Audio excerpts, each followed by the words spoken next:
মানস ক'বাত ভয় ক'বাত মানসিকভাৱে বিধ্বস্ততা এইবিলাক প্ৰমাণ কৰে এইবিলাক কথাই তেওঁলোকৰ যদি সাহস আছে আহক তেওঁলোকৰ কথাখিনি কক কেমেৰা আগত বাইট দিয়ক হে আমি এক্স্যাক্টলি মই কৈছো ওয়েলকাম এনডি24 লৈ আহক আপোনালোকে মনৰ কথা কক কি কথা মনৰ কথা কক হেয়াহে ভদ্ৰ সমাজৰ শিক্ষিত মানুহৰ হেবুৰহে আসলতে একোটা চৰিত্ৰ এইবিলাক গুণ্ডাগিৰি বাহুবল দেখুৱা কাৰ্যালয় ভঙা এইবিলাক আসলতে অসুৰৰ ক্যাৰেক্টাৰ এইবিলাক মানুহৰ ক্যাৰেক্টাৰ নহয় গতিকে এই অসুৰৰ ক্যাৰেক্টাৰবিলাক দেখাইছে মানে কোনে দেখুৱাই কাৰ গাত অসুৰৰ ক্যাৰেক্টাৰ থাকে সেয়া মানক কোৱাৰ প্ৰয়োজন নাই কিন্তু তাৰ সমান্তৰালকৈ এটা কথা ক'ব লাগিব মানস যে তেওঁলোকৰ এই মানসিক স্খলনৰ ইয়াৰ কিছুমান আৰৰ খবৰ আমাৰ হাতলৈ আহিছে তেওঁলোকৰে আসলতে সেই অকল সেই সেকেন্ড বেটছৰে নহয় বিভিন্ন বেটছত তাত প্ৰশিক্ষণ লোৱা আমাৰ ভাইটি ভণ্টি বহুত আছে তেওঁলোকৰ মাজত যিখিনি আলোচনা হৈছে তাৰ খবৰ তেওঁলোকে আমাক দাৰৰ খবৰ দাৰে দি আছে প্ৰতিটো গ্ৰুপৰ ইতিমধ্যে প্ৰায় বহুত গ্ৰুপ পাৰ হৈ গৈছে এনেকুৱা বহুত কিটা বেটছ পাৰ হৈ গৈছে বহু কিটা বেটছত আমাৰ নিজৰ ভাইটি ভণ্টি মোৰ নিজৰে বহুত আছে গতিকে মোৰ যদি সম্পৰ্কীয় নহয় কিন্তু মোৰ প্ৰতি মোক ভাল পোৱা বা মোৰ জুনিয়ৰ হিচাপে বহু মানুহে তাত ট্ৰেনিং লৈছে সেই সকল লোকে ভিতৰৰ খবৰখিনি মোক দিছে তেওঁলোকৰ মতে যে এই সকল যে কৰবাত নহয় কৰবাত তেওঁলোক ফ্ৰাষ্ট্ৰেচনত ভুগিছে ইয়াৰ কাৰণ এটা হ'ল কোনোবা এজনে দেউতাকে ৰিটায়াৰ হৈছিল পেঞ্চনৰ টকাকিটা সোমাইছিল আটাইকিটা পইচা দেউতাকৰ পৰা আনি ইয়াত তেওঁলোকে বিনিয়োগ কৰিলে আৰু সেই বিনিয়োগ হোৱা ধনকেইটা কৰবাত নহয় কৰবাত এই যিগৰাকী স্বপ্ননীল দাস তেওঁৰ গাত ভেজাতি হ'লেও তেওঁলোকে ৰিকভাৰ ইতিমধ্যে তেওঁলোকে লছ কৰিলে কিন্তু লছ কৰা ধনটো কৰবাত নহয় কৰবাত আশাৰ ৰেঙনি এটা দেখিছে যে স্বপ্ননীল দাসে তেওঁলোকৰ সেই টকাকেইটা উদ্ধাৰ কৰি দিব যি কাৰণে এতিয়া স্বপ্ননীল দাস যদি কালৈ নৌহুৱেৰ হৈ যায় তেতিয়াহ'লে তেওঁলোকৰ সেই দেউতাকৰ উৰে জীৱন কৰা কষ্টৰ যিকেইটা ধন সেই ধনকেইটা কিন্তু সম্পূৰ্ণৰূপে পানীত পৰিব যিটো কাৰণত তেওঁলোক মানসিকভাৱে ভাৰাক্ৰান্ত হৈ পৰিছে দুই নম্বৰ কথা কেইবাজনো এনেধৰণৰ লোক আছে যিকেইজনে ঘৰৰ মাটি বিক্ৰী কৰি আনি পইচা ইয়াত লগাইছে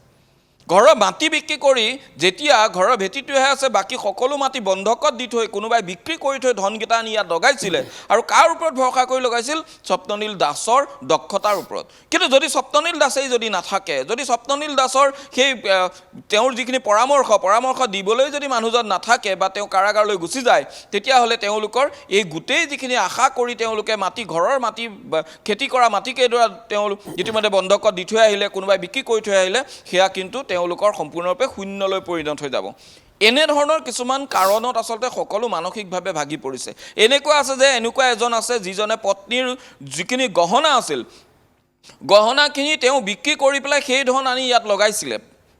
মানস আমি নাই কোৱা যে সেই ধন আনি স্বপ্ননীল দাসক দিছে কিন্তু নিজৰ একাউণ্ট নিজৰ ডিমেট একাউণ্টৰ সৈতে দিয়ে লগাইছে নিজৰ একাউণ্টে দিয়ে কাম কৰিছে নিজৰ ট্ৰেডিঙে কৰিছে কিন্তু হাউ টু ট্ৰেডিং এই কথাটো কাৰ ওপৰত ভৰসা কৰিছে যাৰ নিজৰ ওপৰত দক্ষতা নাই নিজৰ আসলতে সম্পূৰ্ণৰূপে ট্ৰেইনড আপ নহয় তেওঁলোকে স্বপ্ননীল দাস আৰু তেওঁৰ যিটো গেং আছিল গ্ৰুপ আছিল সেই গ্ৰুপটোৰ ওপৰত ভৰসা কৰিয়ে এনেধৰণে লগাইছিল কিন্তু পৰৱৰ্তী পৰ্যায়ত বহু সময়ত দেখা পোৱা যায় যে বহু সময়তে তেওঁলোকৰ লোকচান হৈছে আৰু সেই লোকচান হোৱা সময়ছোৱাত তেওঁলোকে পৰৱৰ্তী পৰ্যায়ত টিপছৰ কাৰণে ৱেইট কৰিব লগা হয় আৰু সেই টিপছ কোনে দিব স্বপ্ননীল দাসে দিব যিকণ সময়ত এই কামখিনি চলে একেটা সময়তে তেওঁলোকৰ এটা ইউটিউব চেনেল থাকে ইউটিউব চেনেলটোত কোনে কি কৰিব লাগিব স্বপ্ননীল দাসে সেইকণ সময় যে আমুকত লগোৱা ভাল হ'ব আমুকত কৰা ভাল হ'ব এনেদৰে তেওঁলোকে কিছুমান টিপছ থাকে সেই টিপছখিনি তেওঁলোকে দিয়ে যদি স্বপ্ননীল দাসৰ এই গোটেই কথাখিনি শুদ্ধই আছিল তেতিয়াহ'লে হোৱাটছআপ গ্ৰুপত স্বপ্ননীল দাসে দিয়া বা স্বপ্ননীল দাসৰ গ্ৰুপটোৰ যিকেইজন আচলতে কোৰ কমিটি মেম্বাৰ তেওঁলোকে হোৱাটছআপ গ্ৰুপত দিয়া অডিঅ'বিলাক ডিলিট কৰি কিয় দিলে তেওঁলোকে আজিৰ তাৰিখত আৰক্ষীৰ জালত পৰাৰ পিছত তেওঁলোকে হোৱাটছআপ গ্ৰুপৰ পৰা অডিঅ' ডিলিট কৰি কিয় দিলে কৰবাত নহয় কৰবাত নীতি বিৰুদ্ধ কাম কৰিছে বুলিও মানুহ তেওঁলোকৰ একদম বিমল আৰু বহুখিনি কথাই বিমল আপুনি নিশ্চয় জনাই আছে হয় বিমল মই আপোনাৰ ওচৰলৈ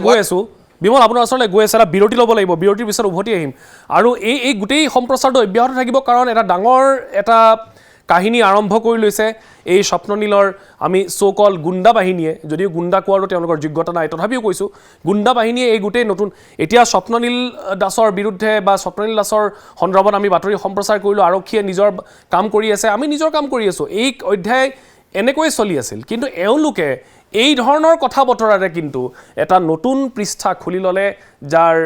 শেষ ক'ত হয় সেয়া কোনেও নাজানে এটা বিৰতি ল'ম পুনৰ উভতি আহিম সম্প্ৰচাৰ অব্যাহত থাকিব